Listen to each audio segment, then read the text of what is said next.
बताइए कैसे कार्यक्रम।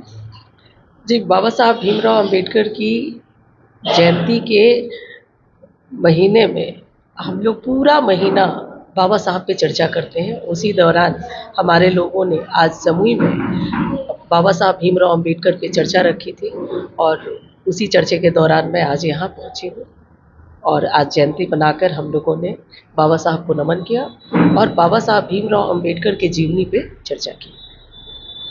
ये विरोधी वो लोग हमलावर हैं जिन्होंने मुसलमानों को वोट बैंक के रूप में आज तक इस्तेमाल किया।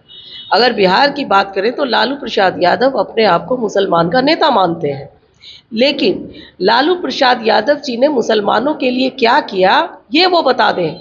सिर्फ भाजपा का नाम लेकर उनको डराते रहे मुसलमानों को और वोट लेते रहे।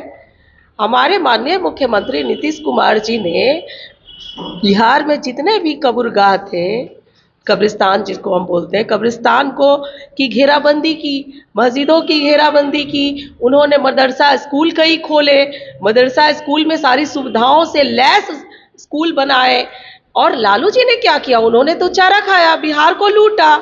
हमारे प्रधानमंत्री जी सबका साथ सबका विकास लेकर चलने वाले लोग हैं और हम लोग उन 75% मुसलमानों के साथ खड़े होने का काम किया है जो वाकई में ज़रूरतमंद है। वक्फ बोर्ड के नाम पर आज तक जो लूट मची थी वो लूट सबके सामने आ चुका है। सच्चर कमेटी की ये रिपोर्ट थी कि वक्फ बोर्ड के पास 9,60,000 की ज़मीनें हैं जिनसे लगभग 12,000 करोड़ की आमदनी होनी चाहिए थी। अगर घोटाला नहीं हुआ है तो वो बता दे कि आज की जो आमदनी है वर्तमान वर्ष की वह 1,30,00,000 तक आ चुकी है। तो कितनी लूट मची हुई है। तो इस कानून को लाकर वक्फ बोर्ड में पारदर्शिता लाई जा रही है और इसका जो फायदा होगा जो गरीब पसमानदा पिछड़े मुसलमान हैं उन्हीं भाइयों को मिलेगा। और ये कुछ दिन में आप देखेंगे कि यही मुसलमान भाई भारतीय जनता पार्टी का है जो अभी अपना पद त्याग रहे हैं, तो क्या ऐसे देखिए वो नेता नहीं है जदयू के।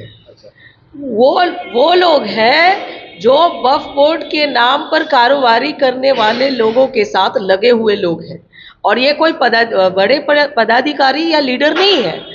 ये लोग सिर्फ दिखावा करते हैं कि हम जदयू का है और कभी आरजेडी में जाके खड़े हो जाते हैं, ये वो लोग हैं।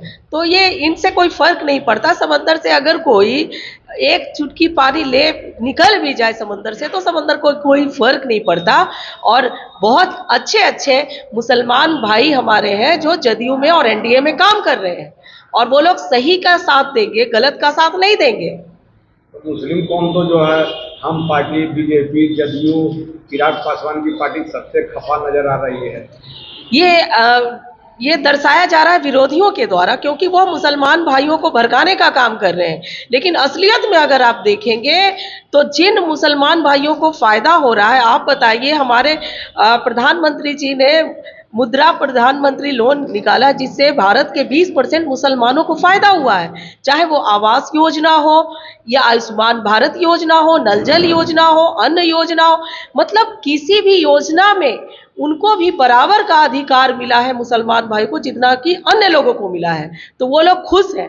इनके नाराजगी चुनाव में इसका फायदा मिलेगा जो वक्फ बिल संशोधन? बिल्कुल मिलेगा, बिल्कुल मिलेगा। इसलिए मिलेगा कि जिन 75% मुसलमानों को फायदा जब दिखेगा कि मुसलमानों की भी जमीन को, गरीब मुसलमानों की जमीन को हड़प कर वो वक्फ बोर्ड ने बेचने का काम किया है, तो जब बिल पारित होगा और इसमें पारदर्शिता आएगी और वो लोग पकड़े जाएंगे और जिनकी गरीब की जमीनें छीनी गई हैं, 10,000 ऐसे केसेस हैं जिसमें गरीब मुसलमान भाइयों के जमीनों को हड़पा गया है वक्फ बोर्ड के द्वारा। जब उनको जमीनें वापस मिलेंगी, उनके साथ इंसाफ होगा, तो वो भी भारतीय जनता पार्टी के साथ खड़े होंगे।